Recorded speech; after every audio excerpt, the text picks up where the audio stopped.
आइए जेरेंड को अब इन एग्जांपल्स के साथ जो है ना वो ब्रीफ करने की कोशिश करते हैं।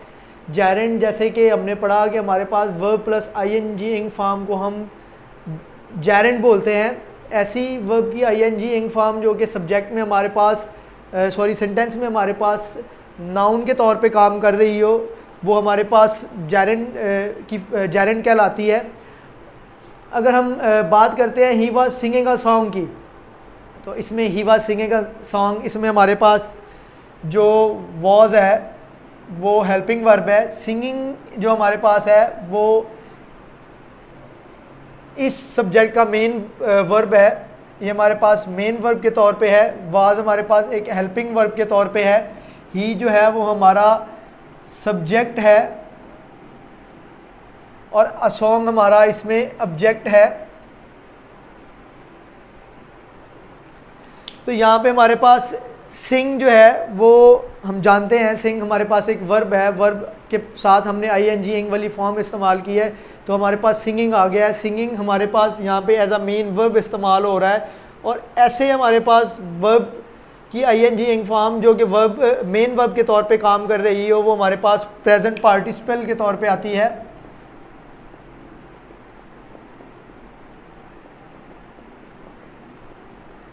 या इसको हम वर्ब की फोर्थ फॉर्म भी बोलते हैं। लेकिन कुछ सेंटेंसेस हमारे ऐसे होते हैं जिनमें हमारे पास ये एज अ मेन वर्ब नहीं आ रही होती, ये हमारे पास एज ए सब्जेक्ट या ऑब्जेक्ट ऑफ द सेंटेंस हमारे पास ये वाली फॉर्म आ रही होती है।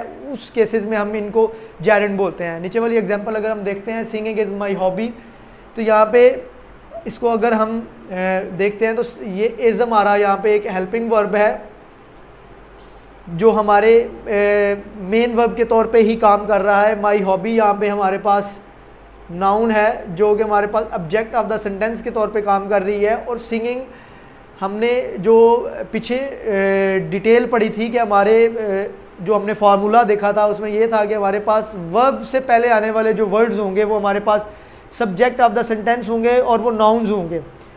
ये काफ़ी डिटेल में हमने पीछे वाली जो एग्जांपल्स में हमने पढ़ा और इसको डिटेल में हमने स्टडी भी किया। यहाँ पे दोबारा देखते हैं कि हमारे पास ये वर्ब है और वर्ब से पहले आने वाले हमारे हमेशा नाउन्स होते हैं। और नाउन्स कौन से होते हैं? वो सब्जेक्ट ऑफ द सेंटेंस होते हैं। तो ये हमारे पास सिंगिंग जो है वो सब्जेक्ट है। नाउन अगर अब हम यहाँ पे देखते हैं वर्ब की आईएनजी इंग फॉर्म जो है वो हमारे पास सब्जेक्ट के तौर पे आ सकती है।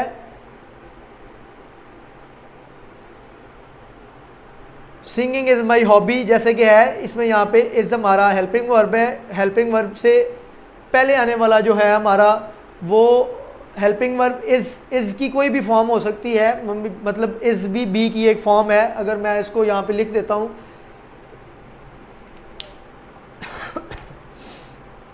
बी की कोई भी फॉर्म जो है जिसमें हमारे पास इज़, एम, आर, वाज, वर, इसके अलावा हमारे पास जो है बी की बीइंग या बीन, इनमें से कोई भी फॉर्म आ सकती है। इस फॉर्म से पहले अगर हमारे पास आईएनजी इंग आ रहा है तो वो हमारे पास जेरेंड होगा, वो हमारे पास as a subject of the sentence काम कर रहा होगा। तो सिंगिंग इज़ माई हॉबी, यहाँ पे सिंग जो है वो सब्जेक्ट है और सब्जेक्ट हम चूँकि पढ़ चुके हैं वो हमारे पास नाउन के तौर पे होते हैं। तो हम इसको लिख सकते हैं कि हमारे पास यहाँ पे आईएनजी इंग फॉर्म जो है वो एज अ नाउन काम कर रही है। और अगर हमारे पास वर्ब की आईएनजी इंग फॉर्म नाउन के तौर पे काम कर रही हो तो वो हमारे पास जेरेंड कहलाता है। तो ये हमारे पास एक जेरेंड निकल के आ गया। अगर हम नीचे वाली एग्जांपल की बात करते हैं, ही लव्स सिंगिंग, तो इसमें अगर हम मेन वर्ब देखते हैं तो वो हमारे पास लव्स है और इस लव्स का हमारे पास जो सब्जेक्ट है वो ही है। और अगर हम इसके ऑब्जेक्ट की बात करते हैं, जैसे कि हम पहले मैं बता चुका हूँ कि जो हमारे पास मेन वर्ब के बाद आने वाली चीज़ जो है वो हमारी ऑब्जेक्ट होती है। किसी भी प्रेपोजिशन के बाद आने वाली चीज़ जो है वो भी ऑब्जेक्ट होती है। इसी तरह हमारे पास ये मेन वर्ब है, मेन वर्ब के बाद आने वाली चीज़ जो है वो ऑब्जेक्ट होगी। तो ये सिंगिंग एज अ ऑब्जेक्ट भी काम कर रहा है। तो अगर हम इसको यहाँ पे लिख सकते हैं कि वर्ब की आईएनजी फॉर्म जो कि ऑब्जेक्ट के तौर पे काम कर रही होती है, और हम जानते हैं ऑब्जेक्ट के तौर पे जो चीज़ काम कर रही होती है वो नाउन होती है, और ऐसी ही फॉर्म आईएनजी फॉर्म जो कि हमारे पास ऑब्जेक्ट के तौर पे काम कर रही हो वो नाउन हो, और ऐसा नाउन जो है वो हमारे पास जैरेंड कहलाता है। तो यहाँ में हमारे पास जैरेंड की डेफिनेशन जो है वो निकल के आ जाएगी कि वर्ब की आईएनजी फॉर्म जो कि किसी भी सेंटेंस में एज ए सब्जेक्ट या ऑब्जेक्ट के तौर पे काम कर रही होगी वो हमारे पास जैरेंड कहलाएगी। तो जैरेंड बेसिकली हमारे पास नाउन्स ही होते हैं, जैसे कि हम कंपाउंड नाउन पढ़ा या हमने नाउन्स इन एपोजिशन पढ़ा, उसी तरह जैरेंड्स भी हमारे पास नाउन्स ही होते हैं, लेकिन वो वर्ब की क्लासिफाइड या वर्ब की अप्लाइड जो है ना वो फॉर्म होती है। अप्लाइड फॉर्म कौन सी होती है? वो आईएनजी वाली फॉर्म होती है जो कि नाउन या नाउन के तौर पे काम कर रही होती है, किसी भी सेंटेंस में सब्जेक्ट या ऑब्जेक्ट के तौर पे वो आ सकती है। अगर हम इसको मैथमेटिकल फॉर्म में इसको हम देखते हैं तो वो हमारी मैथमेटिकल फॉर्म जो है वो ऐसे बनेगी कि हमारे ऐसे words verb plus ING verb plus ING वाली फॉर्म जिनके बाद हमारे पास हेल्पिंग वर्ब जो कि बताया मैंने कि बी की कोई भी फॉर्म हो सकती है, is, am, are, was, were, being, been, जिस तरह यहाँ पे हमने देखा ही was singing a song, sorry singing is my hobby. तो सिंगिंग के बाद हमारी जो है ना वो ये हेल्पिंग वर्ब आया है। तो ऐसे वर्ब की फॉर्म जो हमारे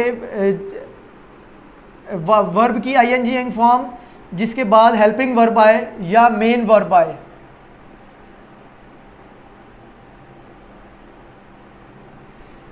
वो हमारे पास जैरेंड कहलाते हैं। अगर हम इस मेन वर्ब वाली एग्जांपल की बात करते हैं तो इसी को अगर हम देखते हैं, यहाँ पे हमारे पास था सिंगिंग इज़ माई हॉबी, तो सिंगिंग रिक्वायर्स गुड प्रैक्टिस, तो रिक्वायर्स यहाँ पे जो है हमारे पास एक मेन वर्ब के तौर पे काम आएगा। मैं इसको यहाँ पे लिख देता हूँ,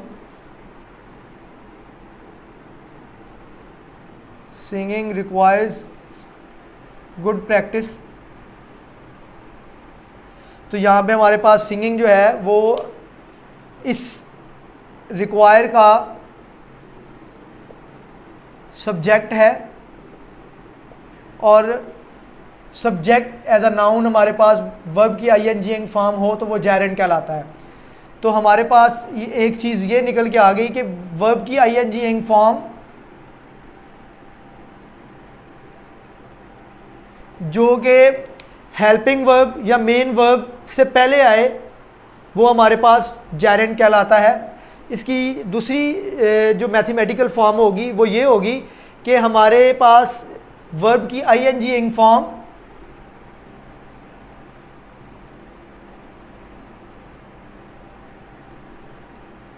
उससे पहले अगर हमारे पास कोई भी हेल्पिंग वर्ब आ जाता है, सॉरी उससे पहले हमारे पास अगर कोई मेन वर्ब आ जाता है,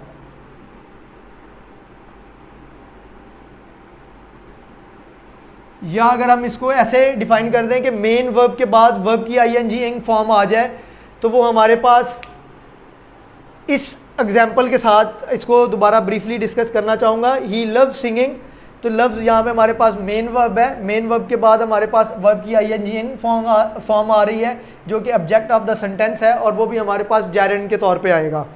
तो ये भी हमारे पास एक जैरेंड ही निकल के आ जाएगा। अब ऐसा जैरेंड जो कि हमारे पास या वर्ब की आईएनजी फॉर्म जो कि हमारे पास हेल्पिंग वर्ब या मेन वर्ब से पहले आएगी वो हमारे पास सब्जेक्ट ऑफ द सेंटेंस होगी, और ऐसी वर्ब की आईएनजी फॉर्म जो कि मेन वर्ब के बाद आएगी वो हमारे पास ऑब्जेक्ट ऑफ द सेंटेंस होगी। तो दो तरह से इसको क्लासिफाई किया जा सकता है। मैं इसको दोबारा ब्रीफली जो है ना वो बताना चाहूँगा कि वर्ब की आईएनजी फॉर्म अगर हमारे पास मेन वर्ब या हेल्पिंग वर्ब से पहले आ रही है तो वो सब्जेक्ट के तौर पे काम करेगी, और हम जो नाउन्स की डेफिनेशन जानते हैं वो हमारे पास यही है कि हमारे पास जो नाउन है वो सेंटेंस में एज ए सब्जेक्ट या ऑब्जेक्ट के तौर पे काम कर सकता है। तो उस डेफिनेशन को अगर हम मद्देनज़र रखते हैं तो यहाँ पे हमारे पास जो हेल्पिंग वर्ब या मेन वर्ब से पहले हमारे पास वर्ब की आईएनजी फॉर्म आएगी जो कि सब्जेक्ट के तौर पे काम कर रही होगी, वो हमारा नाउन होगा। और ऐसा नाउन जो कि वर्ब की आईएनजी फॉर्म वाला होता है वो हमारे पास जैरेंड होता है। इसी तरह अगर हमारे पास मेन वर्ब के बाद वर्ब की आईएनजी फॉर्म आ जाती है तो हमारे पास ऑब्जेक्ट ऑफ द सेंटेंस होता है। और ऑब्जेक्ट ऑफ द सेंटेंस हम नाउन की डेफिनेशन के साथ पढ़ चुके हैं कि वो हमारे पास नाउन होता है।